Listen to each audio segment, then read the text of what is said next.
holding down play-by-play, but we got a full TriCast coming for the rest of tonight's series, and we started off with a banger, close game between CCG and Supernova, where CCG threw themselves out to an early lead, but Supernova were able to pull it back in the end. And now we got a draft number 2 coming up, gentlemen. Yeah, and I mean, kind of going back to that game number 1, taking a little bit of a revisionist history, Sushi was the guy that topped the damage charts, right? I mean, this is an 80 carry who a lot of people were talking about as one of the best players in tier 3 full stop outside of, kind of going into 2024. And it was really only a matter of time until he made his presence known in tier 2. I feel like this was a classic Sushi game, right? Where we didn't really see him have a ton of relevancy in the early phases, but once that late game rolled around, once the mid to late game really started to rear its ugly head, he was just so good at layering down the damage. Even when it wasn't apparent that it was, him being the source, my man was throwing down rockets. He was, charging that Gatling gun. It's really cool to see him bounce back from a deficit like that, especially because Shogo was having such a pop-off game. Yeah. Him still being able to match him in that mid to late game, I feel, is a huge achievement in of itself. I will say he was playing against a Zion for most of the early game, so probably that did bump up his damage a little bit, but I agree, like his start wasn't necessarily the best, but the continuation, I think, really good. Same for pretty much everyone from Supernova. Now, we do jump into the second game quickly with the pick and bans, pretty similar to that first game, the bans coming through. The picks though, Wukong enabled now, Jinx and Maokai as well picked quickly, so a little bit more controlled for music to maybe have a little bit more of a tanky champion to go through and a little bit of a safer push go button, right? Because this does not mean that you need to go forward. You can just wait on the side lane with the ultimate and then try and force a play. And a much more heavier hyper carry for Shogo as well, but he needs to be even better with repositioning himself now. Yeah, and the Maokai, a pick that's kind of started to rise a little bit more up in presence after some of the other junglers that have been ruling the Rift for most of 2025 have been tamped down a little bit as we're getting the Fearless bans populated from the previous game. Got its production there. Thank you, Caddy. Is Jax going to be the selection here for Hoarder? And it will be going over to Hoarder this time. They have flexed that pick over to Dardoch previously throughout this ACL playoffs run, but this time around with the Wukong already selected, it's pretty clear that that's going into Hoarder's hands. As Sushi gets on his Ashe, that is one of his patented picks. Okay. Pick I really associate with Sushi from his previous ACL runs and his time at tier.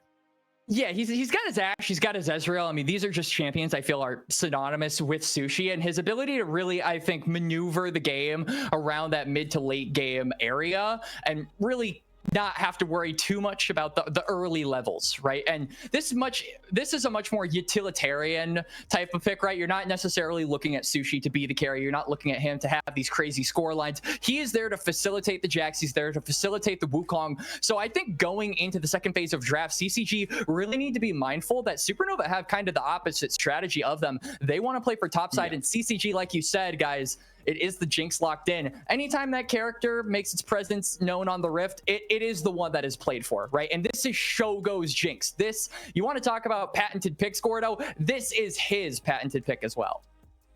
Surprised that they banned away the Milio on the side of CCG, since it is a Jinx comp. You kind of want to have like that protection. The Thresh makes sense if it gets taken away. I would even think about the TK being an option just in case, because that safety net for the Jinx is always going to be important. If not, more than likely things like the Lulu could also be attempted if you're playing this Jinx in this position here. I will say though, having you play the Ashe to try and have the supportive role, where you also have the Wukong maybe trying to play a little bit of the PTSD against for themselves or against CCG, since Wukong has been really effective against them in a lot of the previous games. So trying to magnify the value from this pick, like Wax is saying, and I think that another potential option for Engage here could work out quite nicely, especially in the support position for Breezy. Something like the Alistar to really just set up team fights for the Wukong can work out massively well here, especially against the stationary targets like the Jinx. I expect we'll probably be seeing a mid lane pickup here for CCG. I would be very surprised if Breezy just kind of reveals his hand, especially with the fact that, I mean, Maokai is kind of a flex pick, right? I mean, obviously we see Maokai support in a competitive setting once in a blue moon, but that still doesn't necessarily mean it can't be picked up here. So I feel like just for the sake of keeping that flex, they'll probably give a pick over to Young, maybe just give him something a little bit more aggressive in the mid lane. And I say that, and they're just going to say, screw it, let's go for the Nautilus. Let's secure this strong 2v2. They don't want to, I think, give Supernova the chance to secure that Nautilus for themselves, because Ashe Nautilus, where there is a lot of lockdown for Jinx to do her thing, there's just a lot of CC with Ashe Nautilus that you don't want to deal with when you're playing around a champion like Jinx. So that's true, but you don't need... sorry, I was just going to say, you don't need really the Nautilus, because there's a ton of supports that can do that still, so...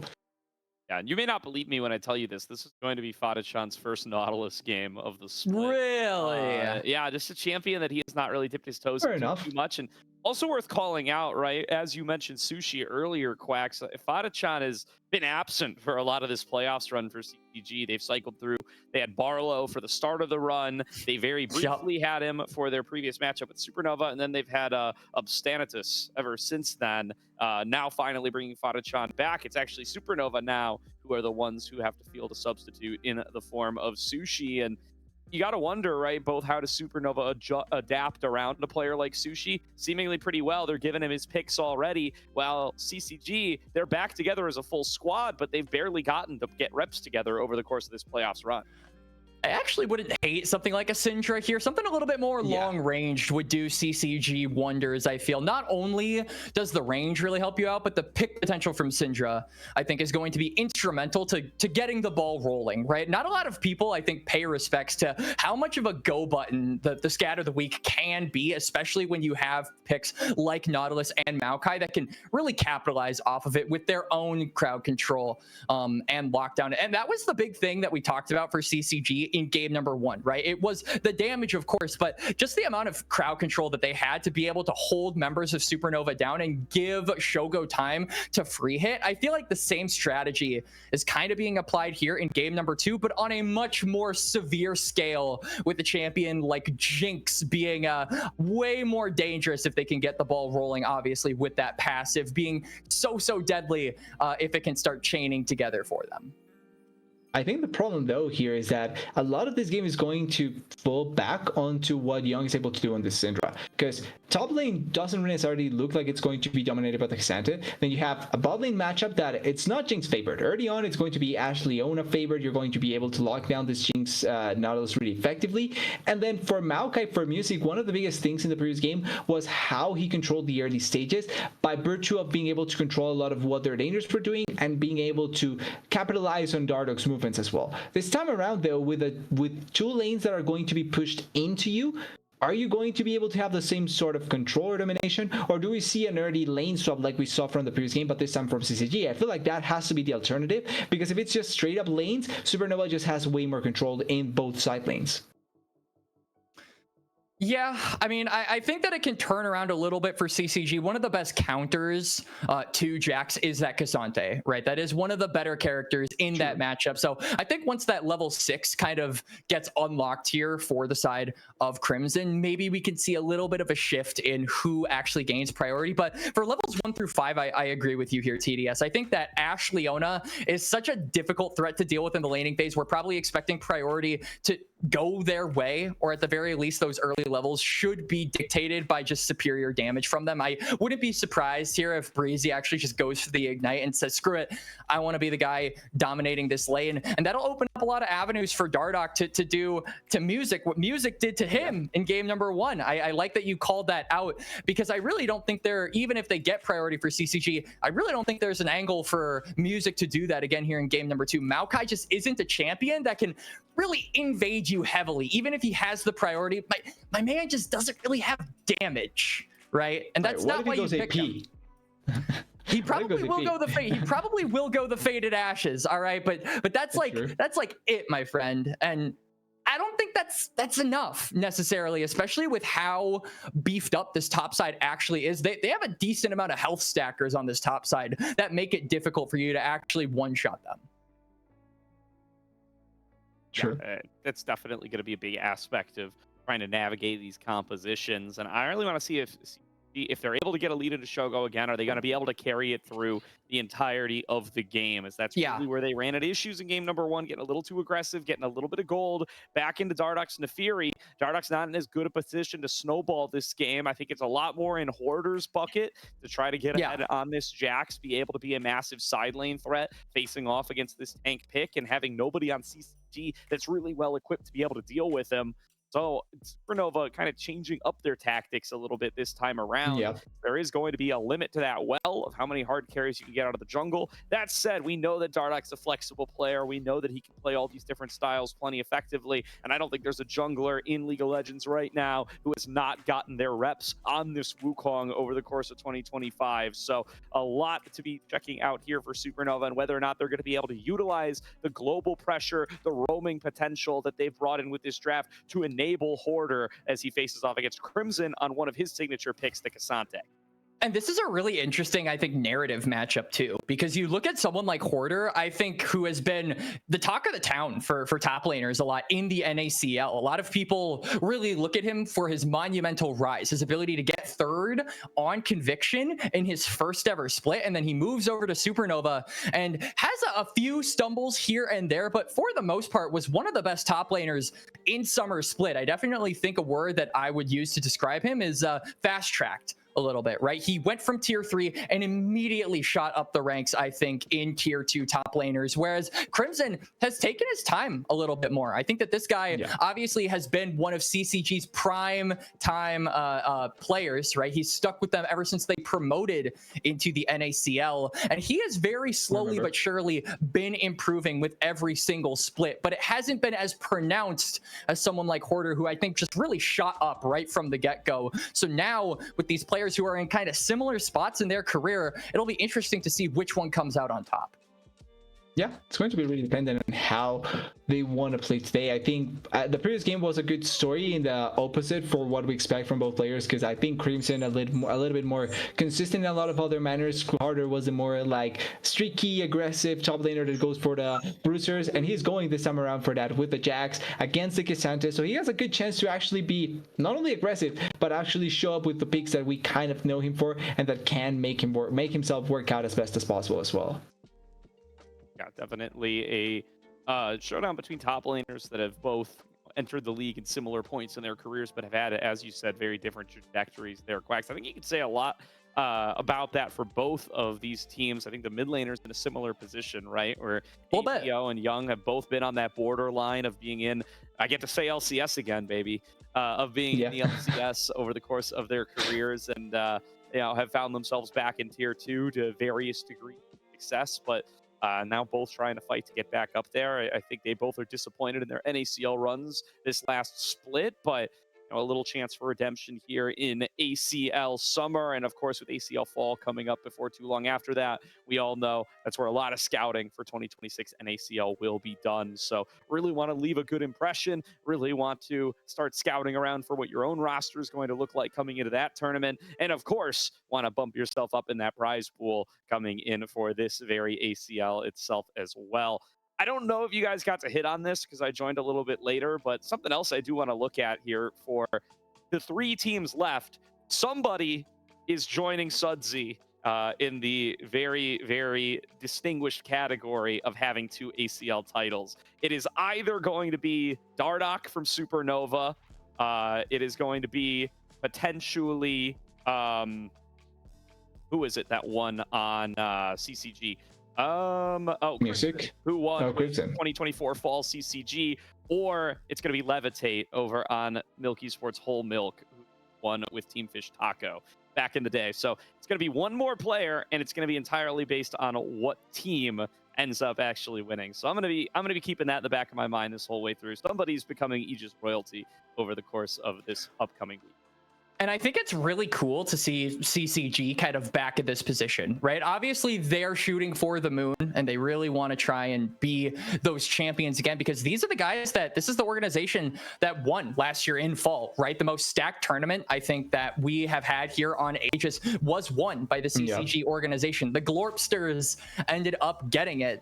And so it would be really cool to actually see them, reclaim that title here. It'd be really disappointing to see them, I think, get knocked out this early as well, because they're obviously an organization that really, I think, enjoys playing in the ACL, right? I mean, they participate in most splits. They put their best foot forward every single time. We've talked about motivation to actually, get further up in the ACL. Like, what does it look like for teams to actually give a crap to keep climbing up? And CCG have always answered with resounding performances, saying we want to win, we want to do our best, we want to put our best foot forward, and we do care about actually participating. So I want to see that pay off. I really am curious to see if they can come back from that first game and if they can start conquering their demons and go forward like we saw them do in the promotion tournament. They were the most dominant team in that tournament and I think really took a step up. We want to see that CCG here this time around, and if we can, I think Supernova are going to have to work for it a lot harder than what we saw in game number 1, and that is already setting the bar high.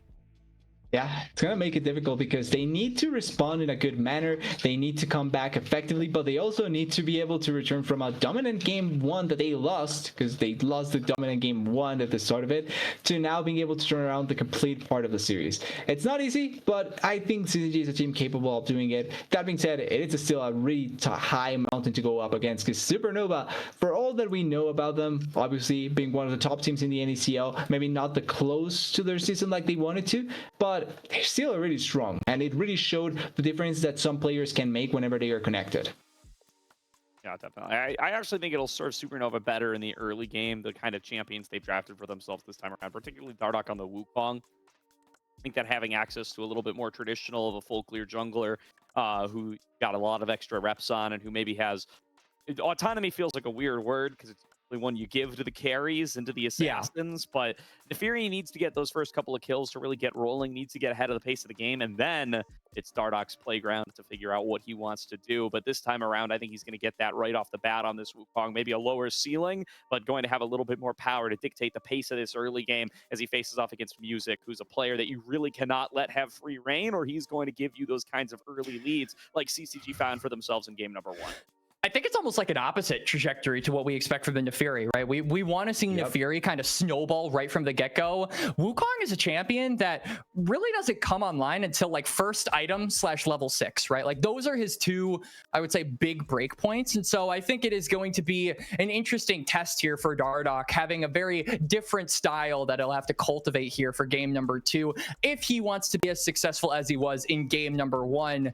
But kind of going back to your point, Gordo, I feel like Dardoch always is at his best when he is on champions that can lead the charge, can be that engage, right? Even though Nefiri isn't the most traditional engaged champion in the game, that call of the pack is a go button in its own right? Is a declaration of saying, I am going in, follow me up, and let's tear them asunder. And Supernova, they were more than happy to do that. Now, I think the Cyclone is a much more consistent tool to make that declaration, and it'll serve Dardoch much better here for game 2. So I think it plays to his strengths, and I think we are going to see Supernova to capitalize off of that heavily here for the second game. Yeah, it's going to be really important to see that work out as best as possible. But just quickly to mention, it looks like it's going to be normal lanes, something we were talking about a little bit in draft. Having that lane swap potential, looks like it's going to be just straight up normal lanes with a little bit of attention maybe from Music here to try and keep on having control of his jungle. They do have a ward getting cleared though, so really nice that CCG is doing their best possible, or the best possible way to try and just keep as much control as possible so that Music can have an easy time in the jungle. Like this tracking move here from Bree. As soon as they see that Fadachan is up on the top side, clearing out that ward, they are happy to move in towards the blue side, get a ward down for themselves, knowing that probably just Shogo down here, he's not going to be able to contest us. Get themselves that little bit of extra security for the bottom lane, and they are going to have the range advantage here early on, poking out with that volley. So eyes on how Sushi and Breezy are going to be able to navigate this laning phase. I do think they have the stronger 2v2 for the beginning of this game, and they're going to want to use it up against Shogo and Fatih-chan. They're the first to the lanes. I mean, Fatih-chan took a little bit to get to bot lane, so that also means Sushi and Breezy get level 2 first. That's not going to be something that Shogo and Fatih-chan can leverage to maybe get some extra damage onto the Ashe and Leona. Like we talked about, like we speculated in the draft, Breezy does in fact take that Ignite. So does Fatih-chan though, so I would expect there's going to be a good amount of blood in these bot laners' ledgers going into the laning phase. Yeah, going to be quite a little bit of aggressive, but like we were talking about as well, control is on the side of Supernova as far as these side lanes go. Push on one side for themselves. Oh, they get Sushi. Find that hook. Good damage. We'll be able to trade back. No big issues there. Shogo, good job of spacing with Fishbones, but will not be able to pursue it too much further and is going to get traded back onto. Blaze Olive dumping his full mana pool here. I think he just wants to get a recall off to be able to pick up that first spear. The Goddess, he should be able to get back out here before too long. And with that push, it's also going to be a go button for Dardoch, who does look like he wants to eat music at his blue buff. Wanting to buy, they have the vision there. There's the teleport from Blaze Olive, like you talked about. So Supernova are just, like we said, they're doing to music what music did to them from game number 1, and they're just gonna steal away that blue. This should also mean priority gained here for Supernova and a crab secured for the Wukong by extension. Also, overall control. They have so much control actually when you think about, oh wait, Shogo even getting edged on, has to blow the cleanse as well, and music is getting pushed away as well. Turn fire there from Sushi, going to be able to knock Shogo a little bit lower as well. Music and Dardoch in the wings, but Order getting this isolated one-on-one is a spillover benefit to Supernova as well. Even if they net even on this bottom side, the fact that they've split the map vertically is going to be so helpful for them. They've got everybody focused on towards the bottom side, and it's just giving the Jax this one-on-one lane experience that is exactly what Hoarder was looking for. Yeah, there really hasn't been any assistance for Crimson here, and Hoarder has been bullying on this Jax for, like you said, most of the laning phase. But again, you know, kind of going back to how the matchup intricacies work, once that level 6 gets dinged, you always got to be careful of the Cassante, as Fatih-chan is fishing for a hook. Here's Music. Find it here on towards Breezy. The zap going to have to be flashed away. Flash. Music is in there, trying to finish off Breezy in time. Shogo taking fire back from Sushi, and Sushi will successfully push them out even without Dardoch's presence. So absorbing that gank, 2 versus 3. Supernova continue to just absorb resources from CCG. As I say that, hook in from Fatih-chan forces out the cleanse from Sushi. He's got Dardoch in his back pocket. Breezy successfully recalled, and I do think Supernova are going to plant their flag on this one as a win. Yeah, Dardoch is on the bot side. Yeah, Dardoch is on the bot side, and I mean, this does mean that he won't really be able to assist Hoarder with any kind of shenanigans here.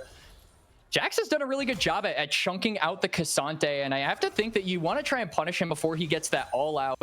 You know, that level 6 basically makes him undiveable. And for the longest time, I think that Hoarder had put Crimson in a threshold of health that could have potentially have been capitalized off of by this Wukong, but he's just going to cover his bases on bot side instead, really emphasizing that it's not about getting our win conditions ahead. Those scale, we need to put Shogo behind. Yeah, and I think it's not necessarily a bad plan. They already blew away the cleanse. I think the fact that they were able to get the cleanse back from Sushi is a really smart idea, because it does enable now the ganking potential as well as the hooks from Fatih-chan to be much more threatening. And I think Dardoch also playing for that level 6. As soon as he hits level 6, probably we're going to see him be much more aggressive in his attempts at going into lanes, because one thing that you kind of want to also do is try and attempt going into against Young. As here's Music as well, but I'm not sure if he wants to commit with no flash. All out coming out here. Hoarder going to absorb the all out, trying to just create some space away with the leap strike. Might be forced to flash here. Crimson's Dardoch! Find the damage. Dardoch getting in on the play.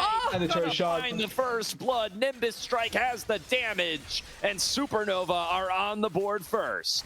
And it's a hook, line, and sinker there for Supernova as they're going to continue their aggression here on the bot side. Zenith Blade connected onto Shogo, going to follow up with the CC, and Sushi just pumping out damage on these volleys. Finding good damage from the Pure Rangers focus as well.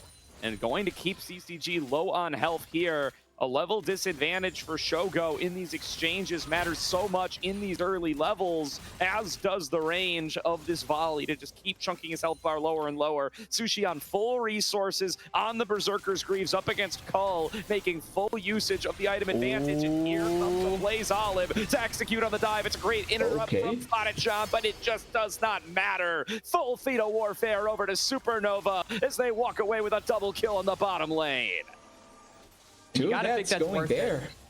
Yeah, that is absolutely worth it for Supernova. Breezy dies for a good cause, and Shogo is likely going to miss this entire wave. Young is actually resetting as well. They're going to move Shogo and Fatichan over to the mid lane, I think maybe to just get a little bit more push on that part of the map ahead of these grubs, which they almost certainly are going to want to be playing for. Obviously, having that dragon stacking is nice, but if you can get some plate gold into this Jinx, you can kind of rectify that kill going over to Sushi in that bot lane dive.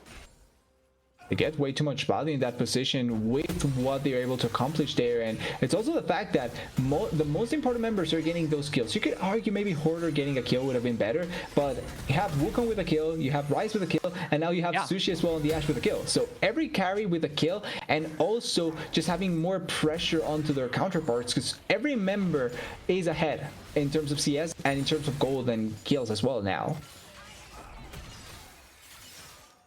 Setting up towards the top side. Sushi going to go for the lane swap as they want to start off onto these grubs, and they have the gold advantage to be able to make good on it. Although Crimson finding a nice exchange, takes about half of Sushi's HP.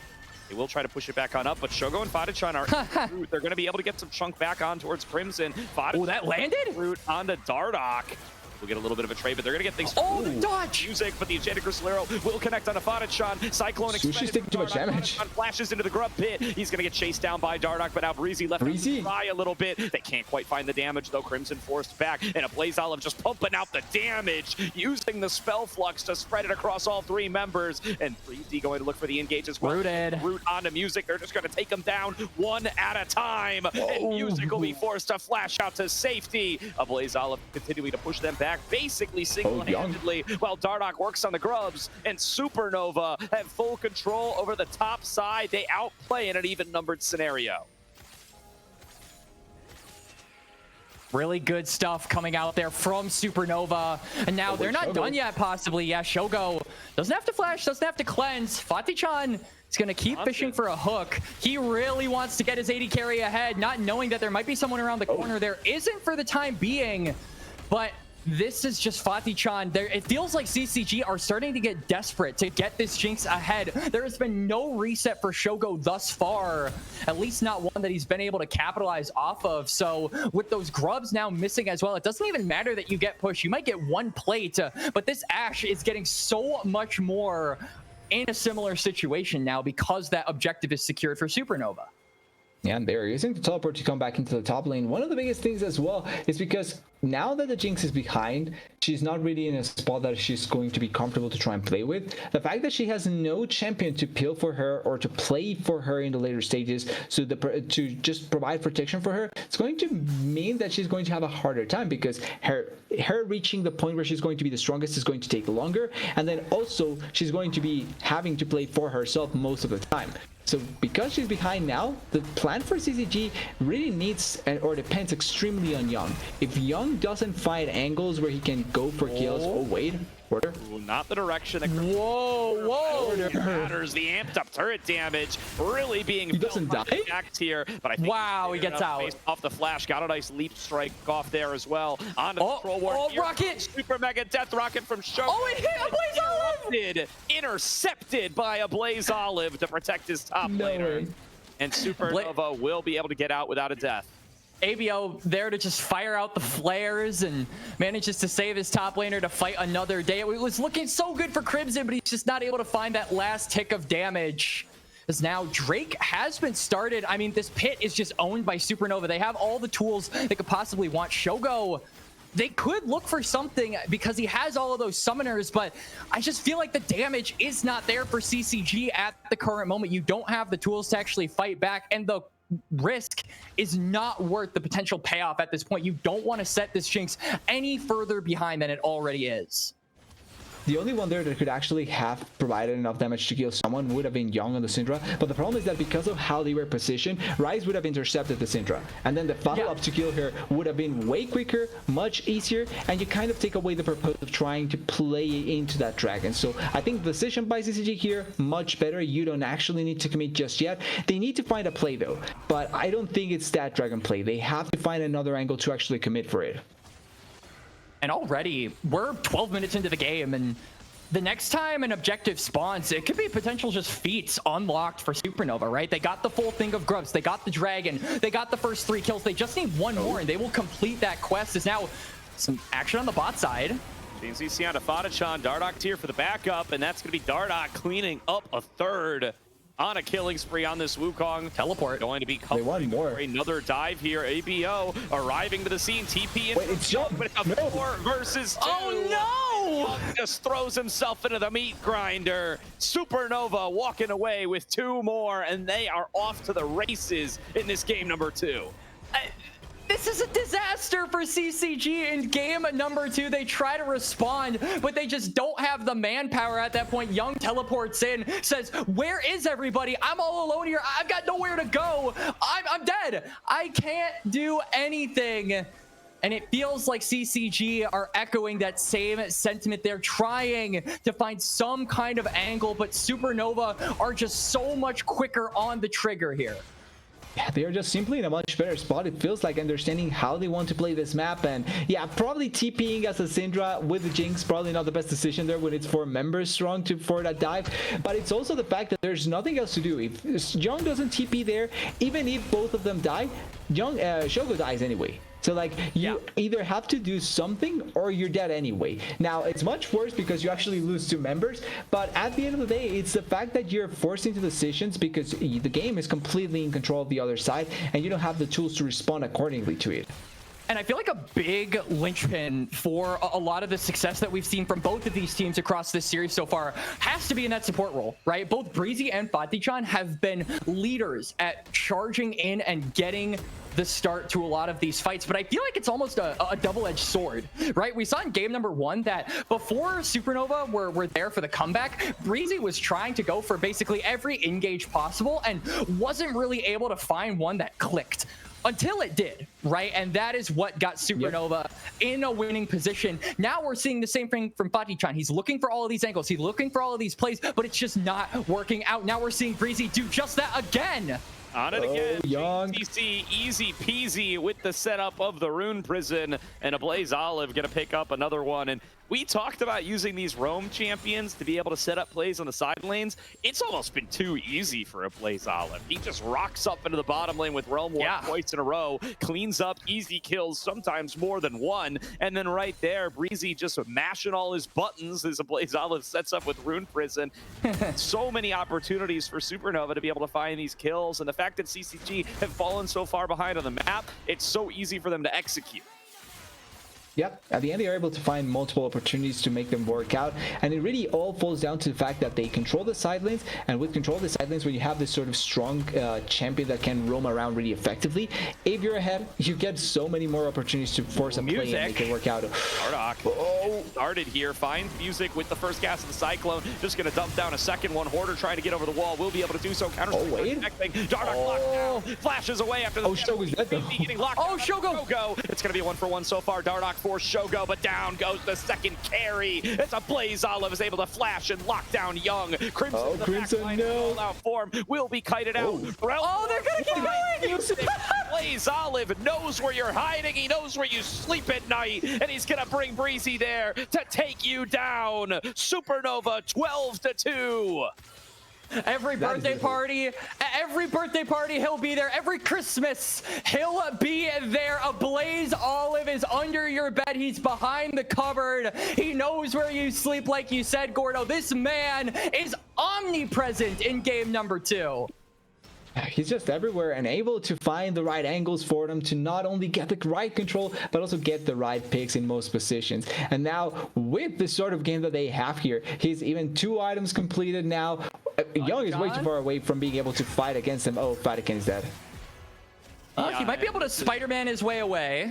Well, Enchanted Crystal Arrow still connected. Dardoch's not going to let this one go. He's just going to run this guy down, and he does have the Trinity Force. Young going to arrive to the scene. Well, Dragon is right there, so... Yeah. That's the thing. He'll let a 1/3 HP Nautilus go. There's bigger fish to fry. The Dragon will be started up, and it's going to be really hard for CCG to contest this when Fata-chan just lost all his HP.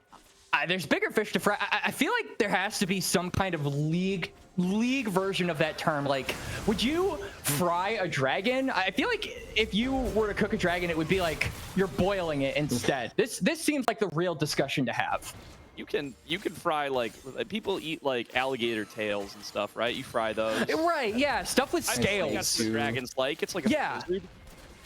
Yeah. Technically speaking, I don't really feel like I've ate a ton of reptiles in my time on Earth, so I wouldn't know what to do with one. Well, you eat birds, right? Technically, they are kind of reptiles, no? A little bit, yeah. I mean, that's a good point. That's an interesting point. Yeah, I don't. Either way, I think you could fry both. Counts. Yeah. All right. But we got bigger dragon to fry. We'll workshop it. The game's a little fried. Can't tell. Supernova. Hey, you never know. Supernova came back from a huge deficit in the last game also. Yeah, they did. Yeah. Although they weren't playing against Supernova, so we'll see how CCG is going to be able to make it happen. As this is 7k gold lead to Supernova, they've got themselves a 2-0 dragon lead. This is a collapse coming in towards Hoarder. It's a good start to the recipe if they want to be able to come back into this one. This is surely going to be going into the pockets of Shogo. Got it.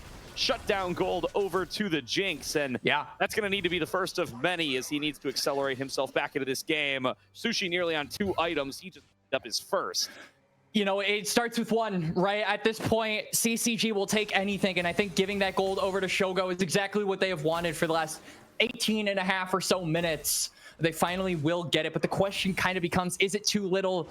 Is it too late? Because now Supernova, you know, Ablaze Olive is on 2 items, right? This Jax is getting close to 2 items. Sushi, like you said, is getting close to that breakpoint as well. They're just so far ahead in gold that you have to think, like, what are the ramifications for Shogo getting that kill? And are they severe enough for CCG to actually fight for some of these objectives? There's 5 members of CCG here up against just the bot lane of Supernova, and they are the ones being pushed back. It's just Leona and Ash, and CCG just don't feel comfortable pushing up any further because it could be a Blaze Olive with the Realm Warp, and he could bring who knows how many members.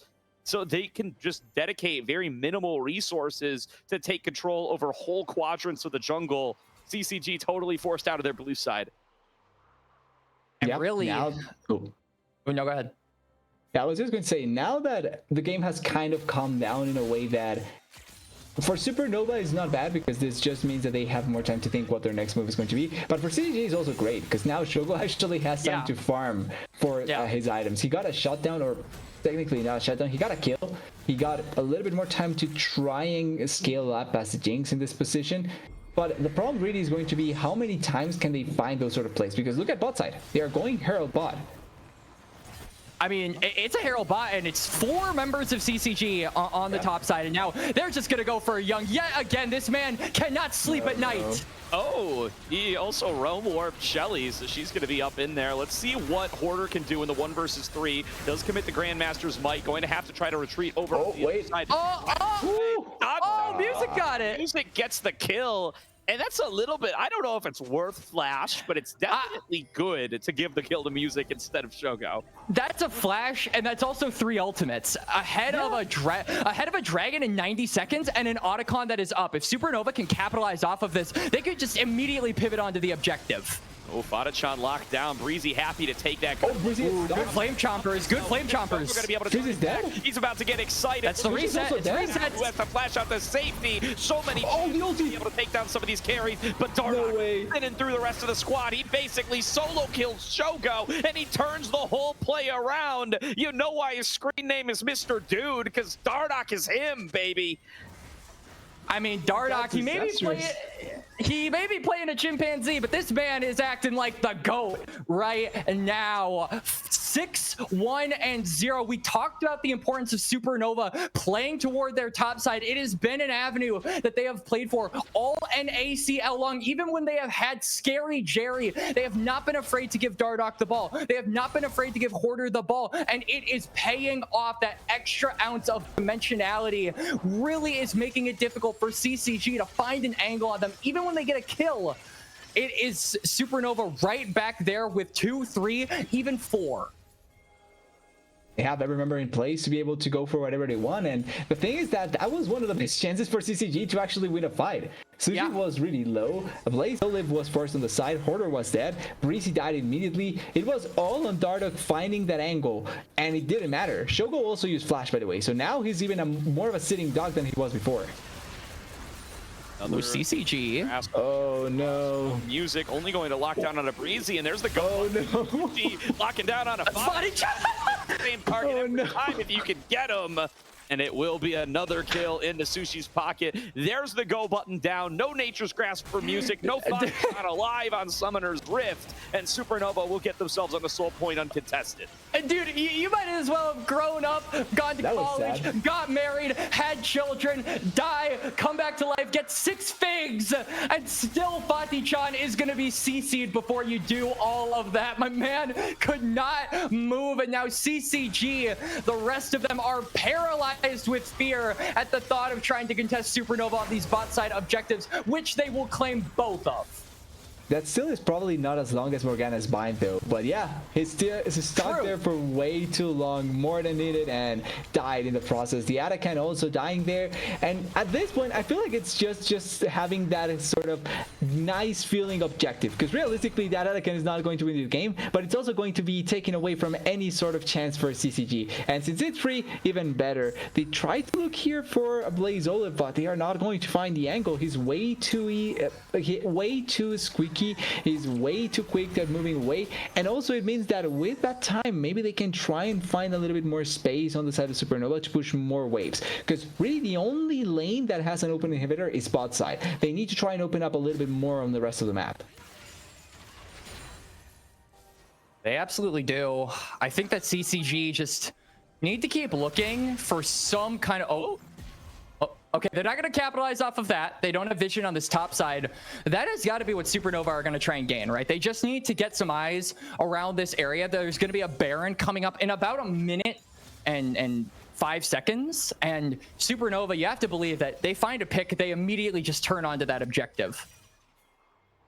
And Breeze is looking to turn on to someone, but he's not finding the angles here. Although now Hoarder is pushing bot side. Hoarder is pushing bot side now, so trying to put a little bit more pressure onto that side lane with no Baron buff. There's not going to be enough thread to try and capitalize on it. Oh wait, actually.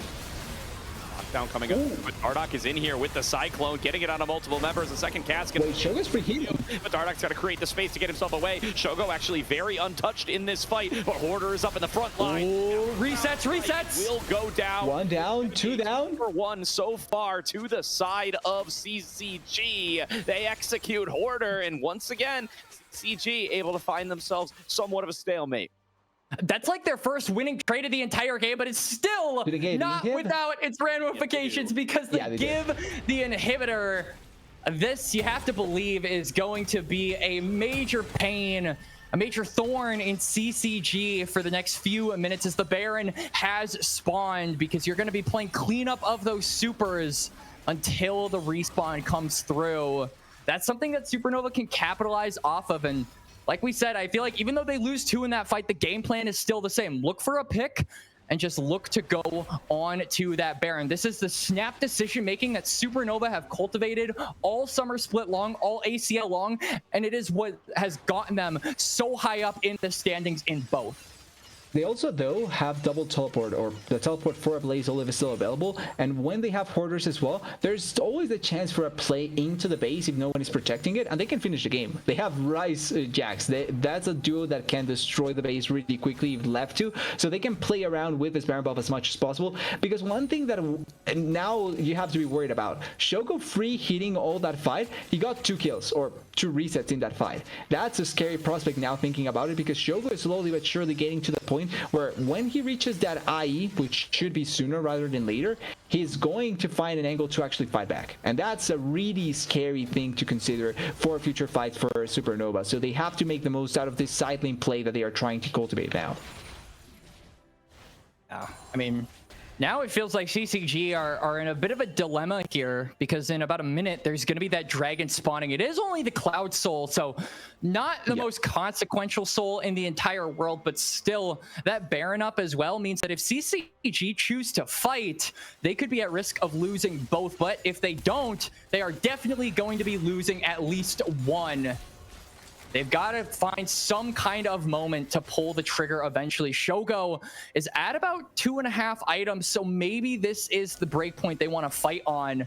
We saw what happens when they get those resets. They can actually go toe-to-toe with Supernova. It's just about getting that first kill, and I mean, this top side just feels impossible to take down with how tanky they are. We mentioned this in the draft, and it feels like it could not ring more true now.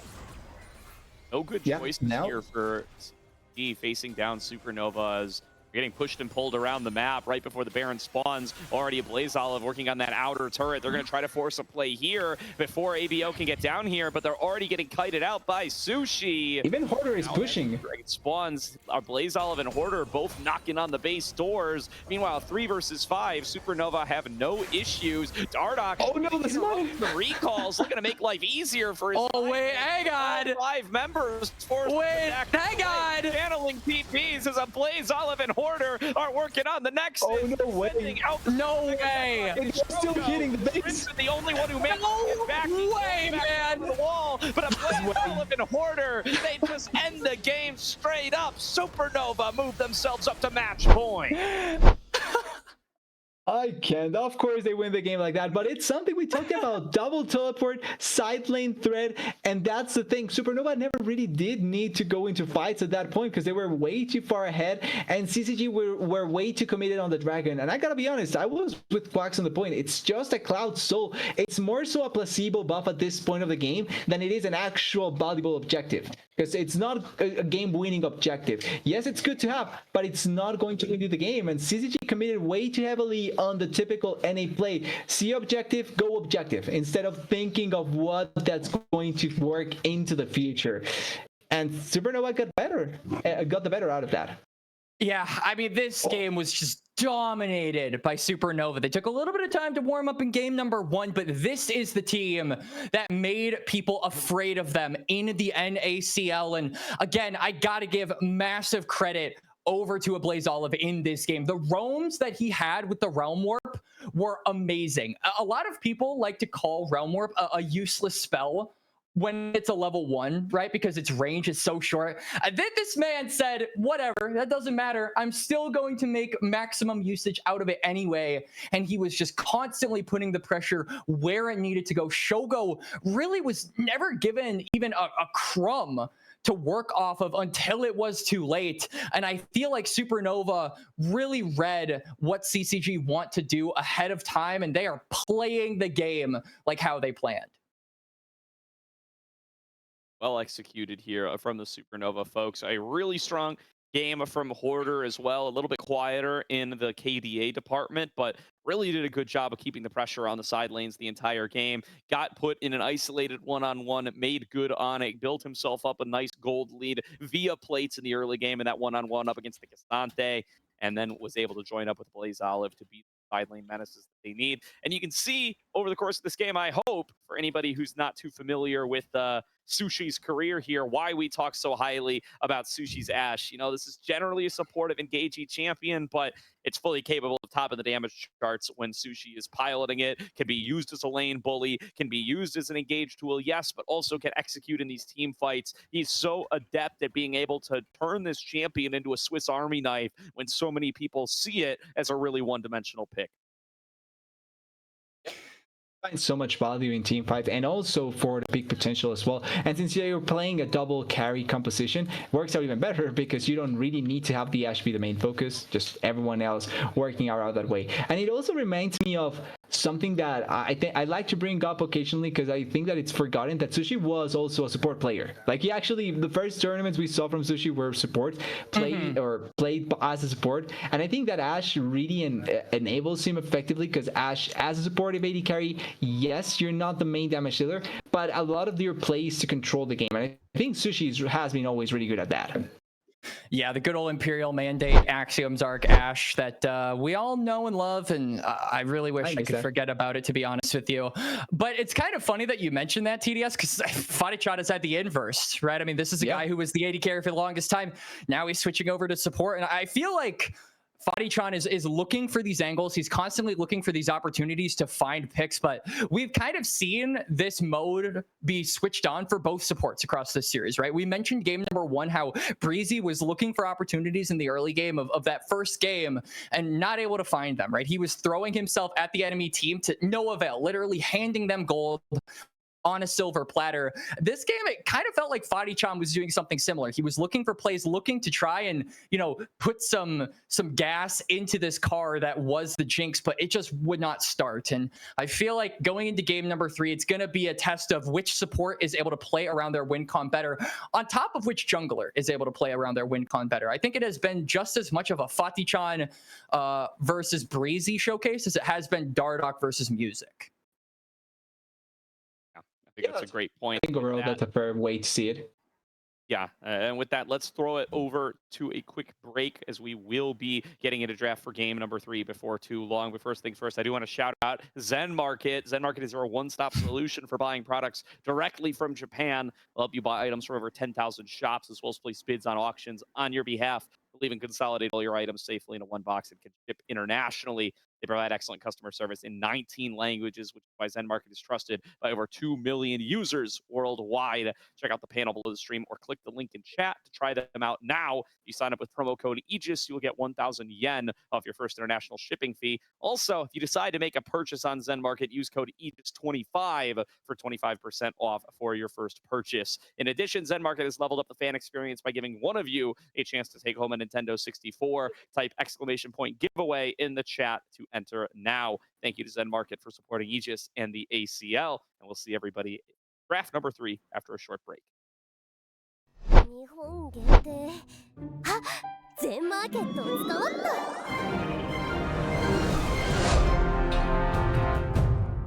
今日は老舗をしっかり見て回らなくちゃね。いやいや、ここはジャンル順でしょ。名前順の方がいいんだよ。現代か洋代の名前順？あ？ローマ字それともひらがな？僕は色で並べるのが好きなんだけどね。え？全部に対応させよっか。おお。80年代のホラーゲーをください。これでみんな幸せ。あ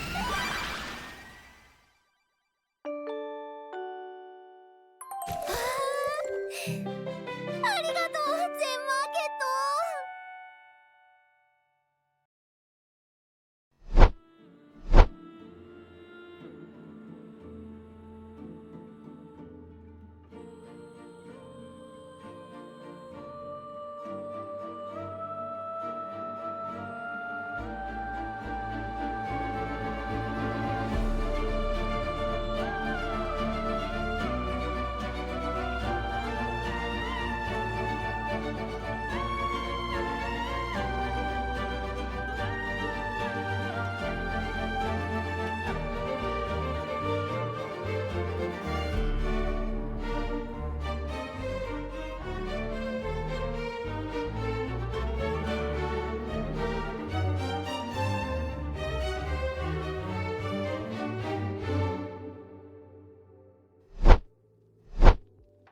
Quick break. Welcome back, everybody, to tonight's broadcast of the ACL lower final, where Supernova find themselves up 2-0 over CCG.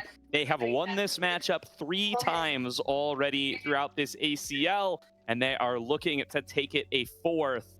Been a rough split for CCG facing off against Supernova specifically. They are going to need to find it within them to turn around a reverse sweep if they want to get themselves a date with Whole Milk in the grand final. This is partially revenge for CCG, right? Because I mean, these guys played each other in the upper bracket finals a little less than a month ago, and it was a close 2-1 nail biter in favor of Supernova. This time around, though, it's looking, even with a sub 80 carry, it's looking much more one-sided than that first series. And I feel like a large proponent of that is Dardoch, right? First on that Nefiri, and then going on that Wukong. Now, though, game number 3, he's going to be trying to throw in some aura and style points with the Kiana lock-in. First is really ballsy. Yeah, he wants to be the carry today. He decided that he was going to be carrying his team to victory and to the grand finals, and I get behind it. I'm glad Dardoch has that sort of mentality coming in today. As for CCG, though, they want to try and turn around the situation, and a lot of the junglers already kind of thinking the only one that Music will opt into now is that Xin Zhao, to try and have that sort of Sundered Sky aggressive jungler, with the Alistar already pick, a really early Alistar pick as well. So going to be interesting seeing what CG opts into now. I feel like now you either have to ban away the Sylas or you have to take it away yourself, because the threat of Sylas plus Kiana is really scary. And CCG saw the Nidalee and they said, I bet, lock in the Nidalee. So now I feel like you just need that much more CC to play around it. If we were iffy on the Kiana B1 lock-in, I feel like we got to be really cautious about the Nidalee, because I swear every time I see this champion, unless your name is Icelandic Hero, it just feels like it never works. Yeah, I'm not a huge fan of the Nidalee here either. Like, I'm just expecting it to really come through in a way that with no good setup, it's not going to find a lot of angles. And the Renekton, already one of the main pairings for the Nidalee, kind of taking away now. Also, one of the things that I'm worried about is that you kind of are now having to, or forced into double magical damage Nidalee as well, or damage dealing champions on the side of CCG. And yeah, Sylas, complete sense here if they do opt into it. This is a disgusting first 3 picks here for Supernova. One of the better junglers on the patch. Nerfed, obviously, but still really strong. One of the best pairings for Nidalee, denied for CCG. And then one of the best counters in League of Legends, just period, full stop, with the Sylas into the Alistar. CCG are really, they're putting the game on hard mode, I feel, with this draft so far. Yeah, their options now are kind of limited going forward, right? You can't go for wombo combos with the Alistar. The Orianna was already taken away by Fearless anyway, but your options for big game-changing ultimates are now going to be limited. Your options for playing into the Renekton are going to be limited up in the top lane, as a lot of those kind of handshaky matchups do give over powerful ultimates to Sylas. I mean, I'm going to have to criticize here and say, I really wish that Nidalee had been the Sylas. You called it out there, Quacks. I think stealing away Kiana ult's a great option. You would have had a great target to start with, and you would have been able to prevent his counter pick from coming on through. But what's done is done, and a Blaze Olive definitely going to be a huge threat with the ability to steal away that Unbreakable will. I feel like now CCG, they've got plenty of engage and they've got their magic damage base covered. So I feel like the onus for Supernova is just taking away a lot of Shogo's comfort picks, right? They're going to target the Sivir more than likely. I think you can even go for something like the Smolder, take away some of that scaling threat as well. That could have a lot of value in it as well. In case this Nidalee like doesn't work out, you can just pivot to that pick being your safety net. But I feel like any AD carry that you lock in for this game is going to have a rough time, right? You're an ADC and you look across the field at a Kiana, Renekton, and Sylas, and you just gotta sigh, right? Like, it's gonna be rough no matter what, but I think that if CCG were to go for anything, you have to go for some kind of late game insurance. And so I'm thinking about things like the Smolder. I'm thinking about things like the Ezreal. I'm even thinking about things like the Varus if you want to have a little bit more presence in the early phases, though I think mobility really has to be a factor that CCG need to consider when looking at this top side for Supernova. I really thought when you said mobility, you were talking about the AD carry, but I forgot that's also an actual word. But yeah, having a lot of movement around. Dude, I spell sushi. I spelled sushi. I spelled sushi the other day like the player, not like the actual word. All right, the brain worms are infecting me too, man. It happens to some of us with some of the players that are playing here as the LeBlanc getting covered. That would be a young special, but I think having to opt into an AD carry here would be the much smarter choice since you kind of want to leave at the very least a little bit of leeway for young. I'm expecting though that there's a chance we see something like the Yone or even an Irelia in the mid lane. Not the strongest right now, but that's also things that young I'm more than willing to bet would be capable of playing in the mid lane as the Lucian does come through. Now for Sushi and Breezy, they have everything in their power to be able to pick around here. I think the barriers for Sushi here this game doesn't necessarily need to be the straight up carry of the game, and the setup potential that they have can be really good. The Kai'Sa though fits much better with the idea with the Sylas and the Renekton and the Kiana going in, diving with the rest of the team and trying to kill members. And then for support with no Alistar, no Leona, no there aren't a lot of big engage options left, so I feel like now you just want to try and prevent a lot of this front loaded damage from CCG from reaching your backline. Could be a hooker though. Okay though. So I like the Braum. I think that is a really solid idea because you have things like the Nidalee, you have things like the Lucian. These are front-loaded comps in of themselves. So being able to, throw up your shield and protect your backline from that, I think is a really valuable asset. Is it? It depends on if this is locked. It is Lucian. Okay. Wow. All right. Well, or is it being made actually? It could be also. Is he Caps? Is Young Caps? Is like? I mean, I was about to bring up, right, the Lucian has been one of the most feared champions from Shogo all split long. He's drawn 9 bans on it. That's more than any other champion has been banned against CCG. But he gets it here, and he may be forfeiting it in order to get another Vayne game in here. Or, I mean, it might be Young's Vayne as well. I actually wouldn't hate Vayne mid lane here because it's a really Sylas, right? It's a bad ultimate for Sylas to steal. Like he doesn't really go invisible. He isn't able to make the most out of the final hour. So yeah, it's not. This is for the record. Final hour says that Tumble makes you invisible. It does not say that Q makes you invisible. So it's not like you can chain lash to turn invisible or anything like that. Not how the mechanic works. So yeah, I mean, looking at that's hilarious, actually. I mean, taking in the combination of factors, right? Like, I think that Vayne mid may be very well likely. It's a bad matchup for the Sylas. Either would be rough for the Sylas, but I do think Shogo is more of a Lucian guy here, and he's a both Lucian and Vayne guy. Let's be real with ourselves, but the Lucian been a particularly feared pick for him, and it pairs up fine with the Alistar. I think we're more likely to see that one go towards the bottom lane and the Vayne towards the mid. Yeah, I honestly, anytime you look at a double marksman comp, those got to be the things that you look at as the win conditions, right? But these are two marksmen that don't really have a lot of crowd control, right? So how they bounce off of the Nidalee, I think is they just don't. Right, there really is not a lot of cohesion between your jungle win con and then your double marksman. So I think that's the trick for CCG is going to be just trying to independently get them ahead, and that's pretty difficult against this Supernova comp. Not only is there a lot of mobility on these members of Supernova, not the player TDS, but there's also just a lot of potential to get in your face. Right, there's no peel from CCG. There's really no means to escape a Kiana that gets on top of you, a Renekton that gets on top of you, a Braum that is able to CC you.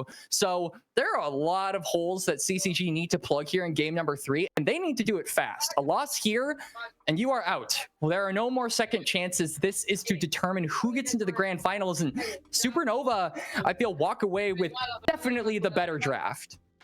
Yeah, the cohesion just feels that much better on the Supernova draft. And also the fact that because of what CCG drafted, which I would argue it's way more oriented towards just outputting more damage than the opposite part. And I think that's something that comes up from the previous compositions or previous games where all the damage kind of was front-loaded into Shogo and then one other member. This time around, they decided to opt into having more damage spread out from multiple members. But this also means that if the members end up falling behind, if there's no snowball, or if one member just gets completely stunted, it's going to be way more difficult for CCG to be able to come back because there's not enough resources for 3 carries, I would argue. There's not enough resources for 280 carries that are competing for a lot of the gold right now, especially Vayne that is so gold hungry early on. She wants to get towards the rest items really quickly, so it's going to be difficult to keep her in the same way as the Lucian. And then also the fact that there's no real tank. Yes, Alistar gets tanky with level 6 ulti, but if you're playing in a side lane,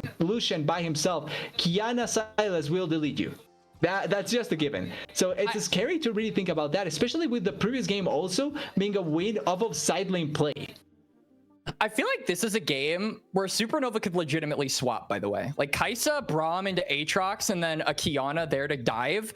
Like, this could be a legitimate strategy for Supernova, because you look on the other side, Lucian and Alistar are threatening, but Renekton is a way better champion at being able to deal into the 1v2. Aatrox, really one of his biggest weaknesses is that he's just not great with the swaps, right? He doesn't have anything that can get him the gold outside of the chains, and I think the Braum would just be really good at body blocking a lot of those. So you're denying a lot of gold, you're denying a lot of experience, you're just denying another win condition that CCG are trying to play for, because realistically, all of these lanes can be strong-sided, right? This feels like a solo queue draft in a good way, where everybody, if they're ahead, if one of these champions is ahead, they can take over the game. But if they're behind, it feels like a double-edged sword where they're not going to have a ton of uses outside of the damage that they innately provide. Definitely on the lookout to see if the CCG will be able to make use of these matchups to be able to get themselves advantages. It really does feel like, and this is something this team has kind of been forced to do over and over again, right? They've gone through a lot of different roster iterations. They've been without their full roster for most of their playoff run. They've swapped players in and out. They've been banking on their individual skill to be able to make a lot of this happen over the course of this ACL run, and it feels like that's what's going on here, right? They get themselves some favorable matchups. They're going to double and triple down on their ability to execute individually. Music on the Nidalee going to try to find an advantage in the early game.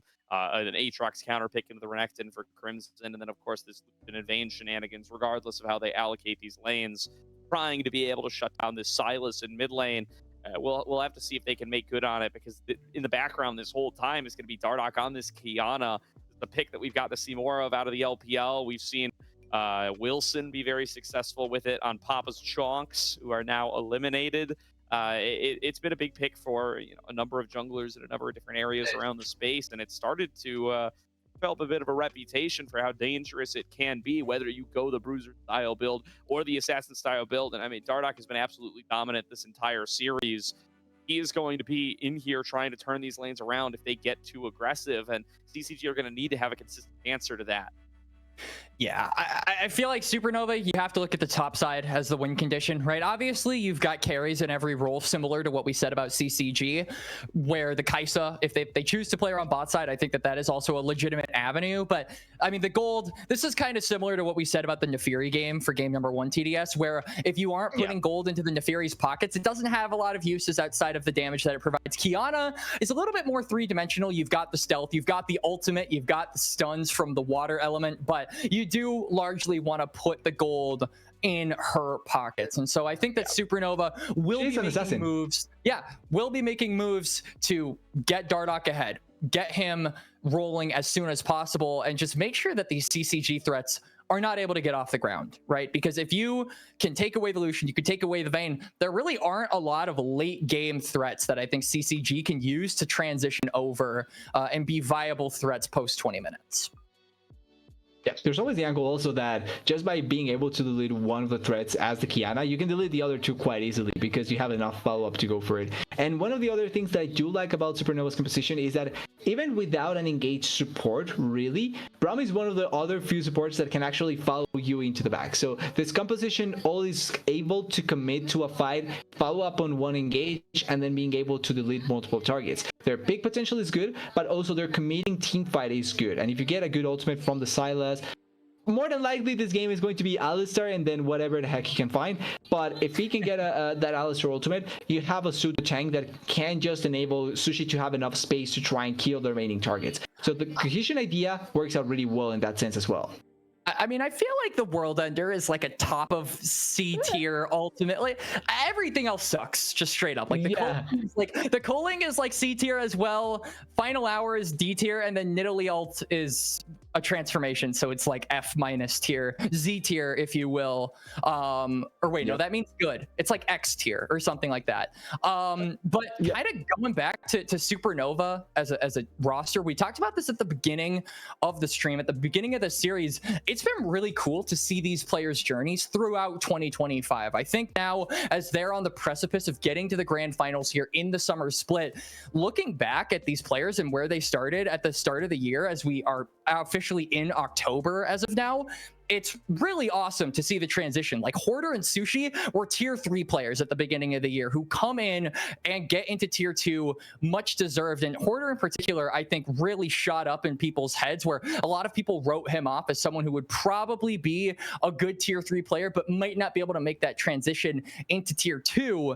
He ended up proving them wrong. I think Sushi as well has managed to do that as well. Along with his top laner. I think that Dardoch has also been a major voice for not one, but 2 organizations across the year. And I think Breezy has really been on the come up. I think a lot of people write off these older, more experienced, veteran-esque players as not being able to hold a candle mechanically to some of the newer guys. Breezy has proved all of that wrong. I think that his engages have been instrumental on Supernova. They were instrumental on CCG, and I feel like this is just a really fun team to have take a look back on and see how far they've individually come. Yeah, I really like Breezy's Hillisan kind of play all around, so has been working out, and it's been enjoyable to see as well.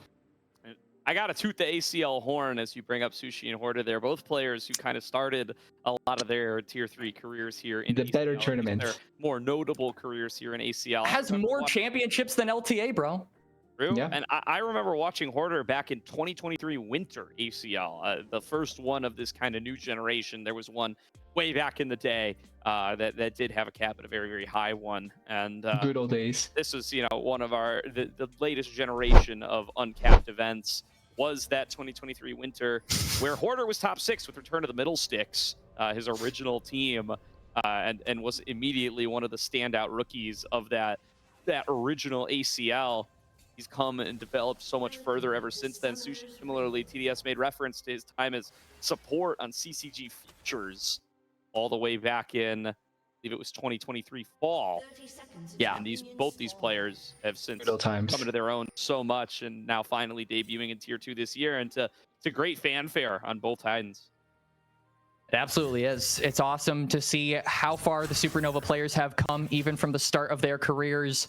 Dardoch as well. I think, if we're talking about players that have lane swapped, hang on, Hoarder might be in a little bit of trouble. Ooh. 2 rounds of abilities here on that Nidalee. Dardoch on his way up to try to protect him, but they're going to chase. Hoarder forced to flash.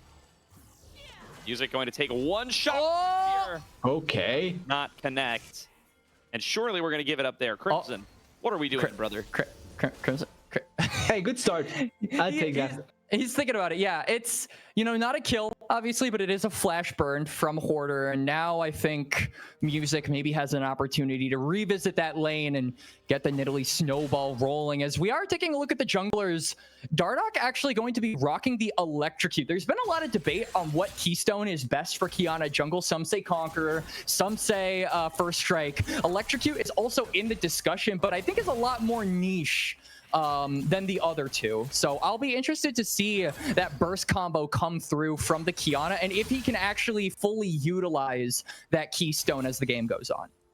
This kind of tells me that he's going to try and go for damage dealing as much as possible. Like either I kill you in the process or I die trying, which it's a good fist or famine way to try and look at it as a Qiyana, but it also means that if you don't find those kills, you're going to find it to be even less effective in general.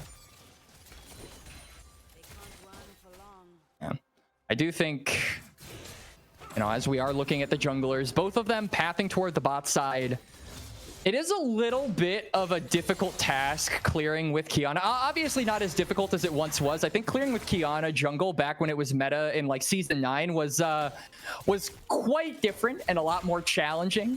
God bless the jungle pets, but still the biggest concern with Qiyana jungle is maintaining that health, right? Like if you're going to be fighting for the crabs, you have to make sure that HP bar is in a healthy state, and Qiyana is one of those champions where it can go down really fast if you're not careful. So I am interested to see what kind of HP we see from the Kiana after this full clear is complete, and if it is enough for Dardoch to say, you know what, maybe I can contest this crap. I do have bot lane priority, and they can roam up to help me.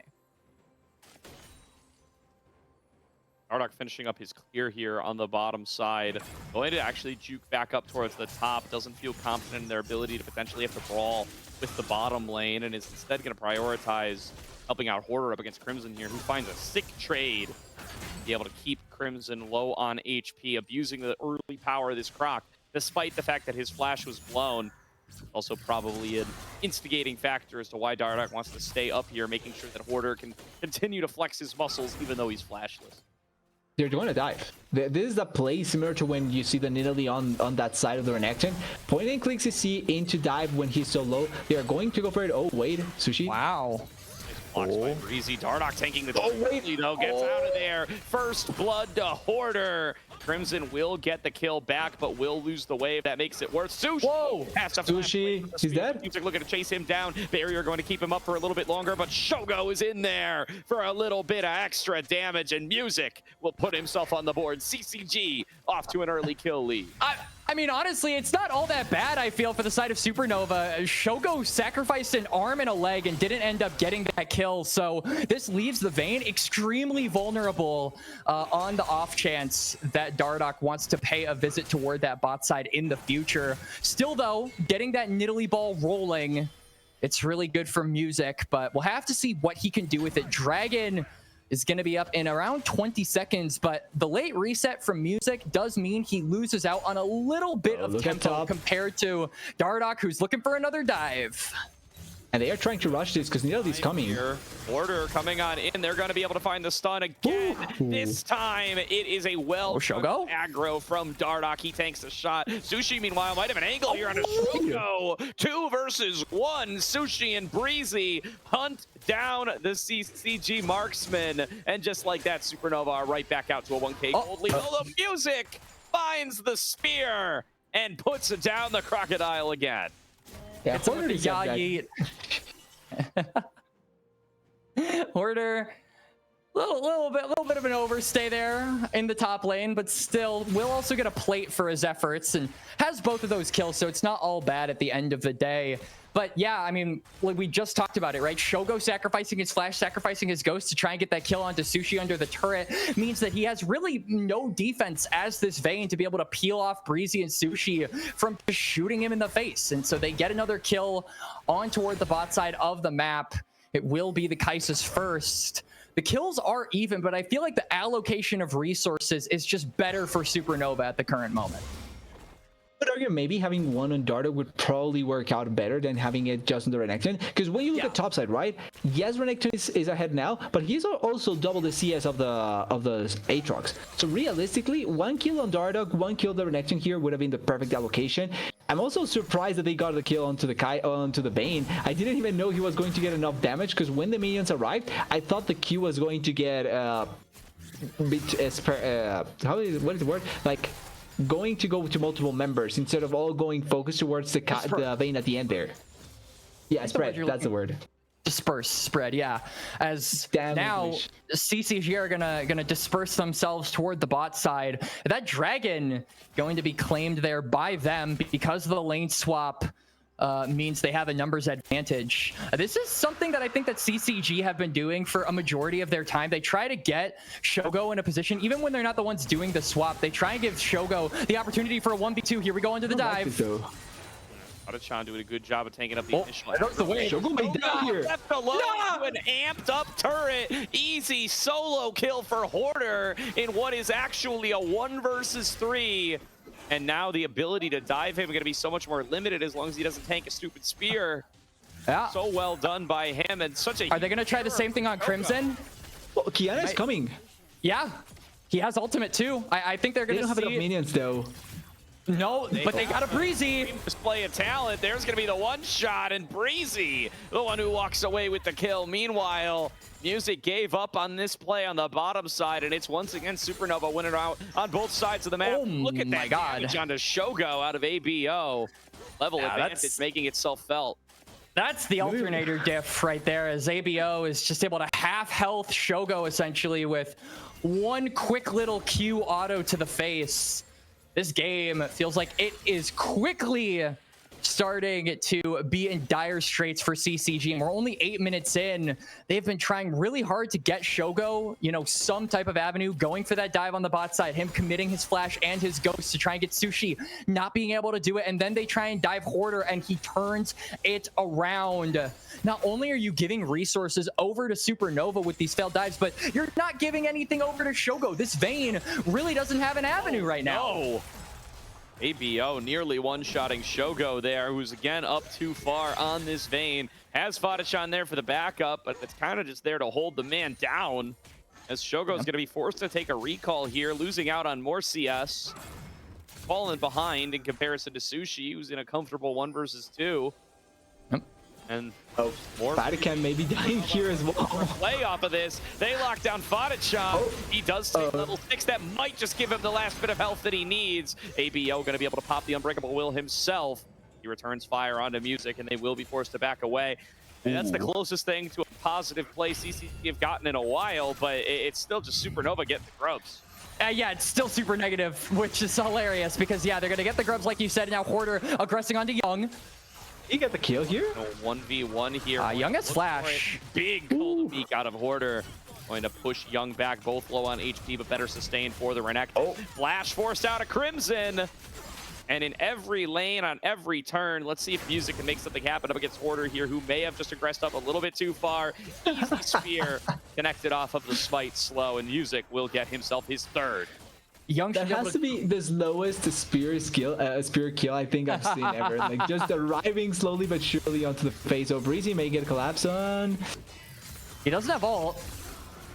Actually willing to take this even further, as here comes Dardog with his dream display of talent. Easy one shot on a Fadachan without access to the Unbreakable Will. But now Breezy's low. I don't think I want to wait, Shogo. Shogo tries to raise up the shield, blocks it away. Ooh. Pick up 1 kill, but Sushi, well played by Sushi. Around, swings over to the other side and is able to take down his counterpart. They can do this in a 1 versus 4, dove by all members of Supernova and picked apart as it's a double kill to Sushi. Finally, Hoarder will fall down, but it is well worth it at the end of the day for Supernova. And it's the full 5 plates for Supernova. They get the first turret. They got the first 3 kills. That is upgraded boots. Less than 11 minutes into the game for SN here in match number 3 on series point. They are just in the faces of CCG, and now Fadachan is in Breezy's face. Wow, they are truly trying here. Dardog is coming though. There onto Fadachan. 1 more auto. Will get the stun, but Shogo good Unbreakable Will. Want to turn around. 2-man. Fadachan gets a double pulverize. With Dardog also has the ultimate to be able to tank up for the front line, but Hoarder arrives. That's going to make it an odd-numbered fight for the side of CCG. They're calling up Young to be able to back them up, but Fadachan's ultimate has already expired. He's going to take a big chunk from Sushi on the isolated Akathi and Rain. And I think the play will fizzle there. So CCG thought they had a little bit of a moment, but really all they get is a little bit of poke damage. And this has been such a fun game to watch Sushi, by the way. He's 4-1-1 on the Kai'Sa. And like we talked about at the beginning of game number 2, we said that one of the biggest weaknesses of this player, one of his biggest points of improvement for the future of his career, is that early game, right? Is the ability to play out that laning phase and really, really put some of the best in the NACL on their toes in the first inaugural minutes of any match. Right, and he did improve on that, I think, with his time on Dorado. We started to see that improvement toward the latter half of Dorado's split. Particularly, I think he was one of the better players on that squad when they were in playoffs. Yep. And so I think we're seeing that in spades here for game number 3. We're seeing him dominate the laning phase. We're seeing him have that killer instinct. We're seeing him get up into the faces of the enemy team and challenge them as Hoarder is in a 1v2. Blows. I think he should be fine. Music and Crimson, but will be able to back out underneath the turret in time. And the price for that play is the Dragon. Supernova going to be able to clean that one up, no problem. Music Wade. Checking into Hoarder, though, going to take a little bit of a rough Hoarder wins this. Up against this eclipsed up Crocodile. Music will just lose HP, be forced to back away, not end up with too much for his troubles, and Dragon to Dardog. We can see a lot of Yeah, Supernova are also gravitating toward the bot side. I feel like they know that music is on the top side, so maybe they look for a dive here. I feel like there might be an angle if they want to, but it looks like they're just more concerned about covering their bases on bot and mid and making sure their waves are in an advantageous state. It's not like they need to force a fight, right? Like, they have a composition that as long as they are playing equally or just a little bit ahead, they have ways of engaging onto the backline enough that they can kill them. Like, we've seen multiple times damage from both Dardoch and also Blaze Olive on the Silas. It's enough to be able to kill down targets, and the point and click CC makes that even better to try and lock down multiple or one person and kill them immediately. So as long as they find the right fights, it should be pretty comfortable for them. I think it's more the onus on CCG, like we're seeing, trying to have music be consistently on the face of multiple members, or at the very least trying to be on the face of a member to get the side ahead, because if not, they're not going to have a lot of value. The risk for them here is for Nova to keep up amping the pace of this game. Keep the 6 on the scoreboard. Only a 2K gold lead, so not off to the races the same way that they have been in the previous game, but still at an advantage nonetheless, and plenty happy with where their gold has been allocated. Just need to make sure that music doesn't snowball away with the entire game, and while he has started out 3-0, he is not snowballing game in their favor. They are behind in objectives, they're behind in towers, they're behind in gold, and they are going to need to find a way to be able to utilize this Nidalee to make picks and to create individual advantages for the laners, not just for herself, and they have not been able to do that despite music's best efforts.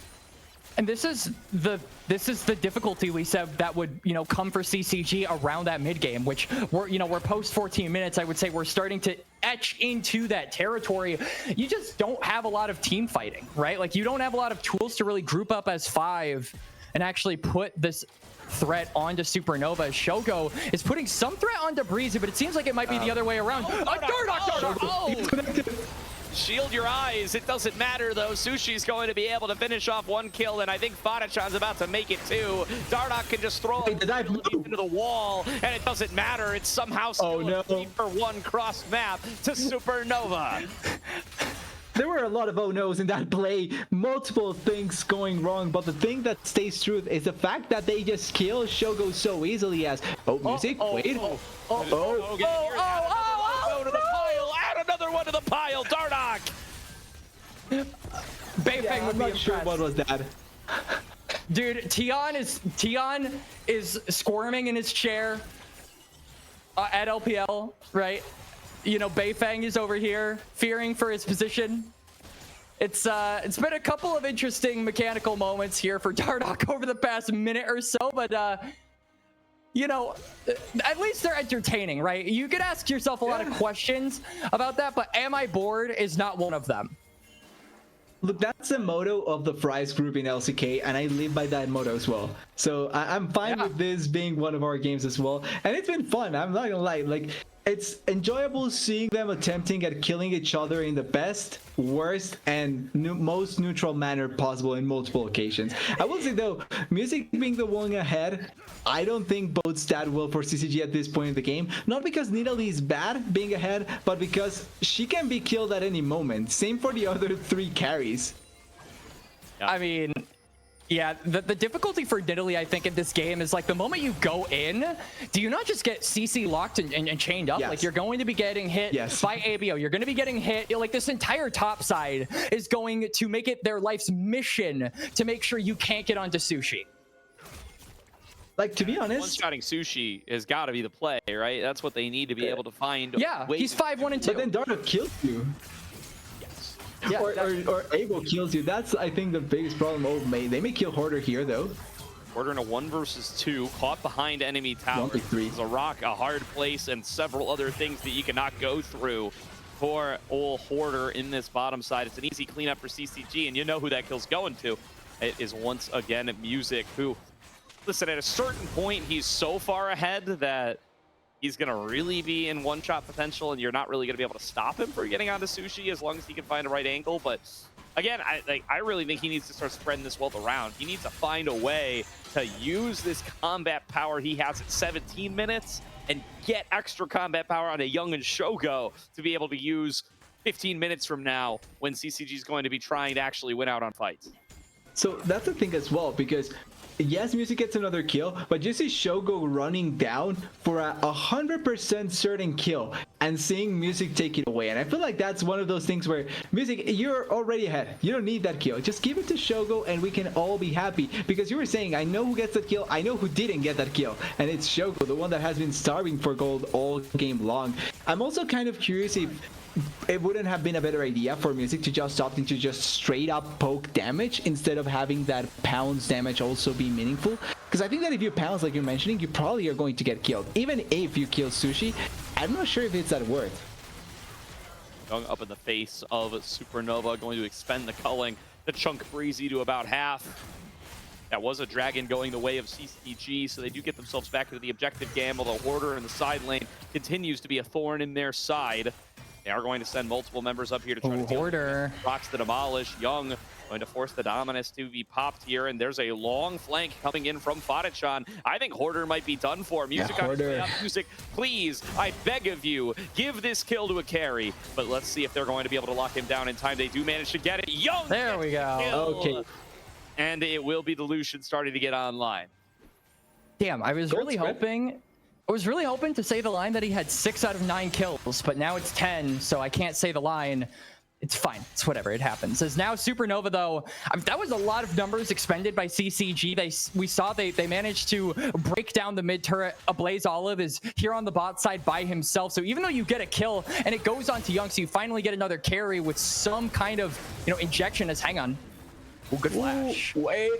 Breaking out here. It is going to be good damage found onto Dardoch, and here comes Music. Dardoch finds him, sees the spear, but it's already too late. He's over the wall, and he's dead to Music. Now Music has to get away. Music here. Oh. Double teleport. That knockdown teleport. Good dodge on the spear. Critical. Young escape. Another double teleport. And here's the full squad of Supernova, but CCG are sending in reinforcements. Crimson and Young on the scene. Blaze Olive! Oh no. Absolutely one shot, but Crimson! Sushi! Crimson! Taking the fight to Sushi, looking to be able to execute him down, but Sushi's going to be able to play it out and get himself out to safety. Blaze Olive finds his second kill of the fight. It's Shogo now, who has to be able to show up and bring the damage alongside Music. But with Hoarder in the front line, it looks like Supernova are going to have themselves a clean path to safety. Hoarder throws himself back in, looking to keep this fight going. Great block by Breezy to save what would have been massive spear damage from finding its way into his teammate. And at the end of the day, it's just an exchange of kills that, once again, feels like it favors Supernova. Yeah, both of these teams, they're just pressing for the Otacon. They want to try and target these junglers. They get the pick onto Dardoch, but then Supernova, they're not going to let Music get away with it. They send double teleport in. CCG respond with the exact same play. It's pandemonium on the top side, but still, I feel like CCG, their primary objective now, not only does it need to be getting Dardoch so you can secure that Otacon, you need to find some kind of angle onto Sushi. He is now 2 items, getting close to 3, 5, 1, and 4. He was so close to going down. I think that Crimson almost got the job done, but the peel from Supernova is just too strong. I think if Shogo showed up there just a couple seconds earlier on the Vayne, the story might have changed, and we would be in a very different game if Sushi got shut down. Yeah. It was a really small margin there to be able to get the kill, and at the end, luckily for Supernova, it did not happen for CCG, and lucky that it didn't happen because that could have been a turnaround. As Hurl is summoning the top side, they probably want to try and play around tier 2 and the Atacant, but they take down this Atacant really quickly. Like, the actual damage is so quick. Breezy is a distraction. He dies. Rift Herald. He is going to get chased down. Or and Breezy actually creating the space. CCG going to pull big ult in there. There's so many resources expended into the Braum. Blaze Olive is pulled back in by Sushi's alone. Now and will end up falling. That's shutdown gold into the side of Shogo. Big multi-man stun found by Dardoch, but have Supernova bitten off too much. They give kills back over on the side of Dardoch and Sushi, and that's 4 members down in trade for just Shogo. CCG find a moment back into the play as Breezy's overextended, and despite the Otacon, CCG get a 4-for-1. They finally hit their mark, as now Fadichan is looking for more. Try to get out of Hoarder here. Music is there to return fire, and yeah, the heal will be more than enough. And what a play by CCG there. They collapsed the gold lead massively. They did lose that Otacon buff, yes, but they now find themselves within spitting distance of Supernova. Yeah, the difference is not that much. They actually now have a little bit more angles here to be able to play. And once again, the Arakan being the not that valuable objective to fall victim to, because now, yes, you do get it, but you gave so much gold back to multiple members. Sushi dying to the hands of Crimson here. Crimson is now in a really good spot. You also have Lucian with 2 items, Bane with 2.5 items, and yes, Kai'Sa is going to be strong to fight it out here, but she also can die really quickly. So the side of Supernova now has to be extremely careful, and they cannot force fights where they are going just one at a time, because they are going to lose it out, as this dragon probably is going to be lost. It's a soul point for CCG as well. Like we said in the last game, it's a Cloud Soul, so it's not the end of the world if Supernova have to give that one up. But from where we started and what we were implying on the draft, this is a much better showing from CCG than we were expecting. Down 0-2 with the draft that we were really asking a lot of questions about, and they're managing to show up against all odds. Yeah, it's been working out much better here, and I think a lot of that has to come from both music finding a couple of picks really good, but I also think Supernova a little bit way too overconfident in some plays as well, because they were ahead in a really comfortable spot and they kind of committed too much for just getting a couple of kills that at the end has been biting them back. Now it's still a question of, can CCG use the goal that they were able to come to get back to have both Shogo and Young in a good enough spot that they can carry the game, and also deny this Kiana, because Kiana has been finding good angles, but she hasn't had the most damage yet to be able to kill some of these champions.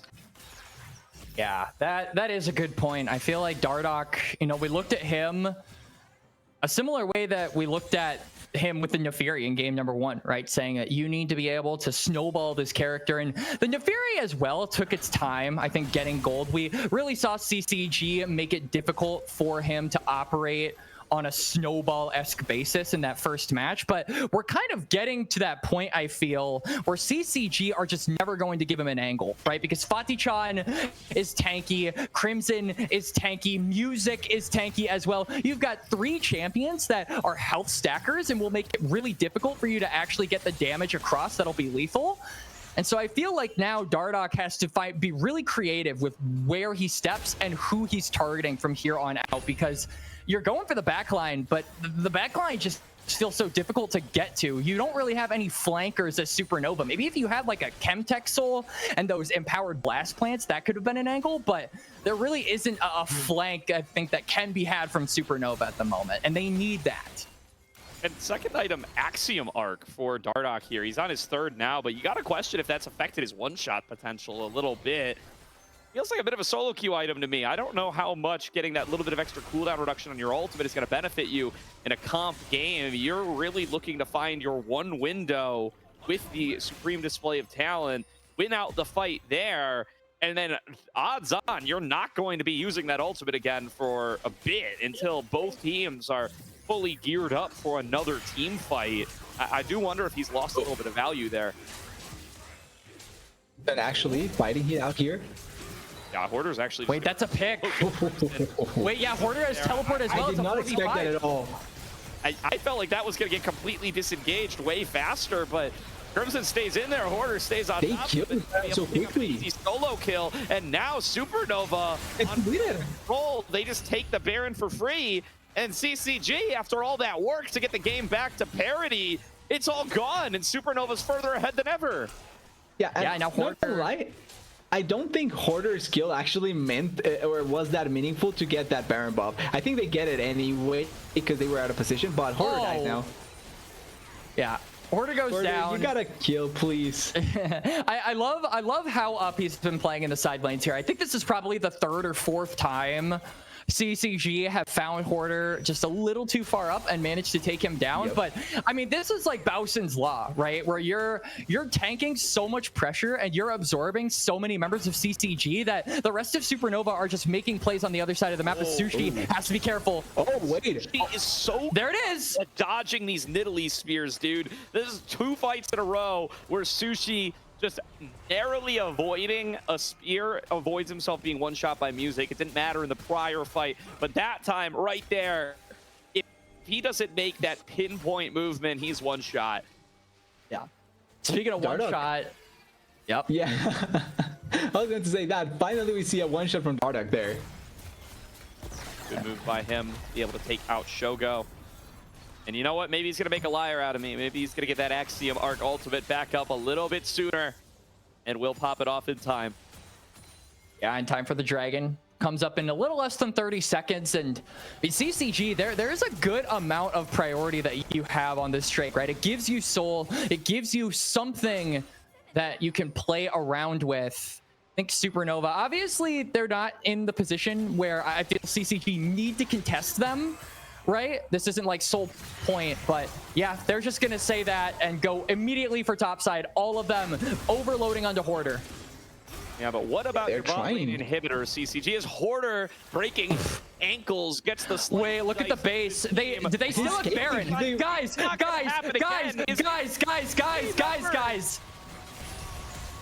3 members all up the top side of Blaze Olive, going to open up with the culling on his own. There's going to be TP channeled by Crimson. They this is doomed. Base this time, but their base is in shambles. They lose the inhibitor turret in mid lane. They lose the inhibitor turret in bot lane. They lose the inhibitor in bot lane, and the Dragon is up and right for the taking. They're not going to be able to get anything back on the push. They didn't finish off Hoarder. He's still got the TP to recall and join the fight if necessary. And Supernova once again using the power of their side laner, using their young top laner's talents to their fullest, pull CCG apart at the seams.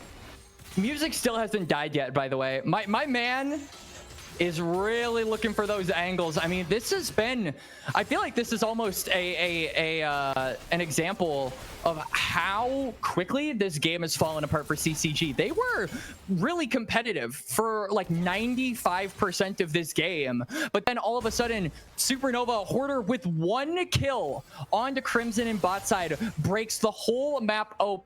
And it leads into a Baron, and suddenly, like you said, Gordo, inhibitor in the bot lane is gone. Inhibitor in mid lane is exposed. It has been such a quick turnaround, and I think CCG, they need to look for a desperation play if they want to get this game back in their hands. That's what they were looking for there. That kind of looked like a potential Hail Mary, but yeah, they have way too much speed to move around and way too quickly to escape from that play. That being said, though, there's still maybe 1 or 2 more angles to go for. Since there's no Elder yet, it's going to be all about Baron and protecting the base a little bit more. And if Supernova forces way too heavily, trying to go into 2 turrets in the Nexus plus double 80 carries can be a little bit scary. So there's still at the very least a chance here for CCG to protect. That they are going to hope this is on. Ooh, Fati-chan. On towards mid lane inhibitor. Culling opened up by Young. Going to push them back for a little bit longer. Got a good chunk of damage onto Sushi there before Breezy was able to show up and intercept it. That early damage onto the Kaisa can pay off dividends.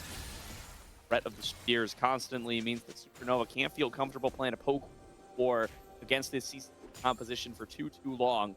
They will fend off the assault for the time being, but like you said, TDS, it's going to be 90 seconds until the Baron, and that's really where this game is going to likely be decided. Yeah, for sure. I think that CCG, obviously, there isn't a lot they can do in 90 seconds to really swing the pendulum in their favor, but just looking kind of across the inventories here, the CCG members, Shogo on 3 items, close to 4.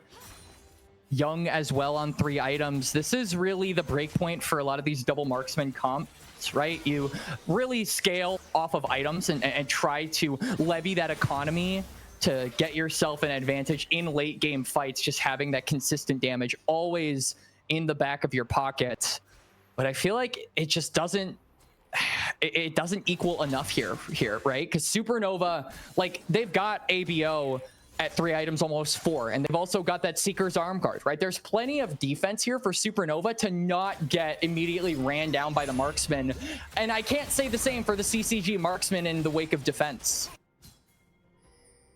It's kind of like going against a really strong truck as just a small car, and I'm not sure if that small car can try and fight back. Maybe you can pull on one of the wheels, but it's kind of scary to really think about how much damage they can actually deal with. Although it's funny saying that when there's double 80 carries on one side, but like, it feels like that's been the story of the game. Not really having enough damage at some points, even with having double 80 carry on your side. And they're picking for the Baron. Double 80 carry the liability for them here as they find so many Sushi members. Here's an engage. Adachan, he's forced to use Unbreakable Look at the teleport. Big ol'. Like supreme display of talent. Gonna be able to multiple levers, but does most of his health in trade. Crimson, though, one shot by the damage of Sushi and a Blaze Olive as they're gonna be able to turn this into a double kill for the Kaisa. Shogun versus 4. In what world does that work out? Sushi gets himself the killing spree. It's going to be an unofficial pentakill for Sushi on Kaisa, subbing in for the lower final and completely carrying the final fight of the series. Supernova, with a 5-game banger last week against Whole Milk, are going to find themselves a rematch as they sweep away with CCG for the 4th time this season. They want that rematch. They want to go against Whole Milk in the grand finals, and that wish, that will be delivered to us on the broadcast, I believe on Friday, if I'm not mistaken. What a performance from Supernova. I think it would have been Friday if CCG had won. I see. But I think Supernova is to be scheduled. Is it because of Scary Jerry, or is it because of another reason? Do we know that? I think it's just general player availability. Okay, fair enough. And still, 3-0. Yeah, really dominant series coming out there from Supernova. And I mean, you mentioned it toward the end of the game there, Gordo, but just a massive amount of credit over to Sushi, right? This is a player that we as casters have gotten to see the development for the better half of like 2 years, right? This is almost his 2nd full year of competitive, and I feel like the growth from this player has been such a treat to watch, right? And he has been rectifying the errors that we have put on him over and over again as his career has gone on. First, it was champion pool. Now I feel like it was the laning phase. He has gotten over hurdles that we have mentioned that he's had perfectly, and I love that he seems like the ceiling for him has yet to be found. We genuinely don't know how good this guy can get, but man, this was a good series for him. Yep, it's consistent all around.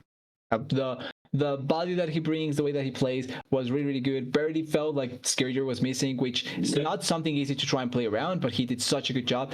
And also, I would say the team playing around him really nicely, because this last game, it really was about keeping the Kaisa in a way that she could out attack and be meaningful for the whole duration of the game. And full props to Breezy. And I also like the way that Supernova just kind of committing to the fight, and so she was ready to also commit for that fight. So all around, just great team effort, great way of playing, and closing out such a good last game, which almost kind of was looking like it could have slipped away.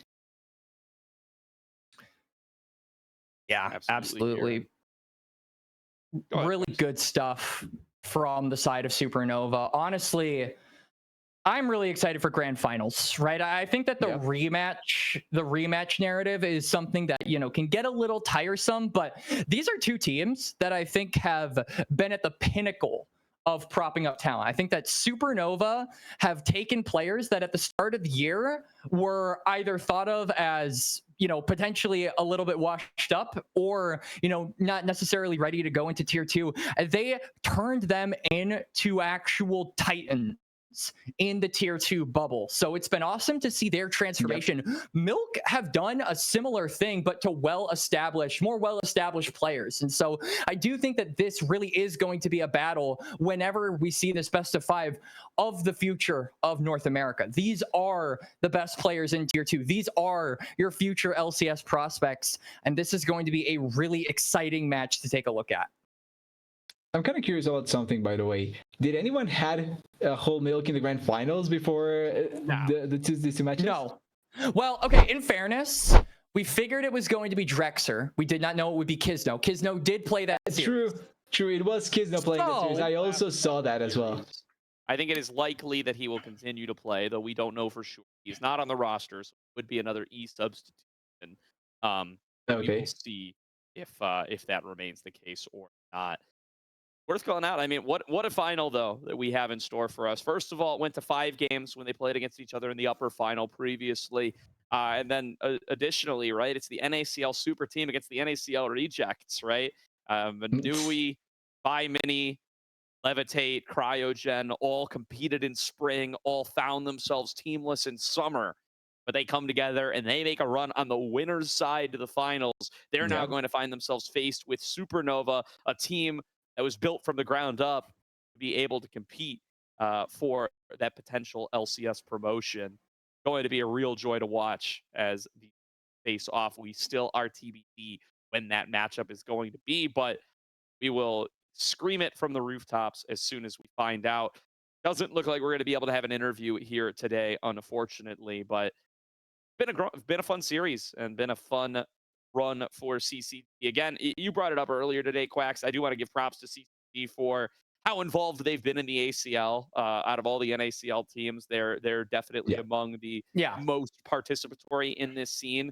They did a great job of scouting out for their 2025 NACL team, at least for spring, seeing the previous fall ACL. Hopeful that they'll be with us again in the fall and what kind of rosters they're going to bring for us there. Congratulations to Supernova, though, who were tournament favorites coming in and have at the very least guaranteed themselves top 2. That makes good on that promise in my book. Yeah, closer than ever to being able to win it. And it's now going to be a question of when it will be, because we don't know when it's going to happen. But if they want to win it, we'll just have to wait and see how it's going to happen. But I'm glad that it's a team that everyone expected against a team that almost nobody expected, because I don't think Whole Milk was a pre-tournament favorite. So having those two dynamics going into the finals is going to be really fun seeing them play through. And if Whole Milk wins, maybe that can prop them up to have a lot more attention towards these players. So for NACL next spring as well. Also, if Minui actually does end up changing roles, because he's playing top lane, he's not even playing support, he's playing top lane now as well. I mean, it's really awesome to see Milk Esports Whole Milk actually in the grand finals. Not only because these are players that, like you kind of coined, Gordo, they're the NACL rejects, but also, I mean, Whole Milk as an organization is like brand new to the game, right? Like they literally joined this past summer, and so they've already made themselves known by putting up some really impressive stuff in the OQs, and now they're in the grand finals of the ACL. So not only do I think it's great for the players to be able to showcase why they should be in tier 2 next year, just kind of get another notch in their belt, but why people should be looking at Milk Esports Whole Milk as or just Milk Esports as an org, as a place that really develops talent and is capable of putting together some real championship winning rosters. Yeah, looking forward to seeing more out of this organization. It's been a cool year for new organization base, especially in a generally pessimistic time. So it's been a joy to see how well Milk has been able to establish themselves, and I'm very much looking forward to them in the fall as well. But that's going to do it for tonight's stream. Thank you, everybody, for tuning on in on this off-cycle day of the ACL. And there's going to be one more off-cycle day in your future. We're going to find out when that finals is going to be scheduled. Stay tuned to the ACL Discord. Stay tuned to the ACL Twitter. Stay tuned to all of our Twitters. Somebody's going to talk about when the final is as soon as we know, and you're not going to want to miss it because it's a full 5-game series. Last time these two teams met, and we may be in for very much of the same in that upcoming final. But for now, just want to give one more shout out to Zen Market, your one-stop solution for buying products directly from Japan. They'll help you buy items from over 10,000 shops in Japan, as well as place bids on auctions on your behalf. They'll even consolidate all your items safely into one box and can ship internationally. They provide excellent customer service in 19 languages, why Zen Market is trusted by over 2 users worldwide. Check out the panel below the stream or click the link to try them out now. If you sign up with promo code Aegis, you'll get 1,000 yen off your first international shipping fee. Additionally, the code Aegis25 will get you 25% off your first purchase. Zen Market has also leveled up the fan experience by giving one of you a chance to take home a Nintendo 64. Type in ! giveaway in the chat to enter now. I believe that giveaway will be coming up here very soon as we start to close out the split. But for now, for myself, Quacks, TDS, and Caddy on production, thank you for hanging out with us tonight, and we will see you all for the finals in an indeterminate future.